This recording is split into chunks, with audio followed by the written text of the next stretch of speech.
Hi AI అనేక సమస్యలకు కృత్రిమ మేధతో పరిష్కారం. నగరంలో పెరుగుతున్న స్టార్టప్ ట్రెండ్స్. పూర్తి వివరాలకు చదవండి రేపటి సాక్షి దినపత్రిక. 100 రోజుల పాలనలో చెప్పుకునేది లేక శ్రీవారి లడ్డుపై సీఎం చంద్రబాబు రాజకీయం చేస్తున్నారంటూ వైఎస్ఆర్సీపీ రాష్ట్ర నాయకులు పోతిన మహేష్ విమర్శలు గుప్పించారు.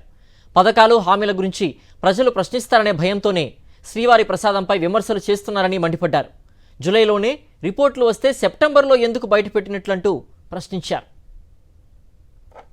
ఇలా 100 రోజుల పాటు తన చేతకానితనానికి జగన్మోహన్ రెడ్డి గారిని అడ్డం పెట్టుకుని బతికేసి ఇప్పుడు ఇవ్వాల్సిన పథకాలకు, వరద బాధితులకు అందించాల్సిన నష్టపరిహార విషయాన్ని డైవర్ట్ చేయడానికి శ్రీవారి లడ్డూ ప్రసాదాన్ని ఒక రాజకీయ అస్త్రంగా, ఒక టాపిక్గా బయటికి తీసుకొచ్చారు. ఇది కూడా ఎక్కడ మాట్లాడారు? చంద్రబాబు నాయుడు గారు కూటమి నేతలు 100 రోజుల పాలన గురించి మంగళగిరిలో ఒక సమావేశంలో మాట్లాడకుండా ఈ విషయాన్ని బయటపెట్టారు. అసలు రిపోర్ట్స్ ఎప్పుడు వచ్చినాయి? రిపోర్ట్స్ మీరు జూలై నెలలోనే ఎందుకు బయటపెట్టాలా? సెప్టెంబర్ నెలలో బయటపెట్టడం ఏంటి?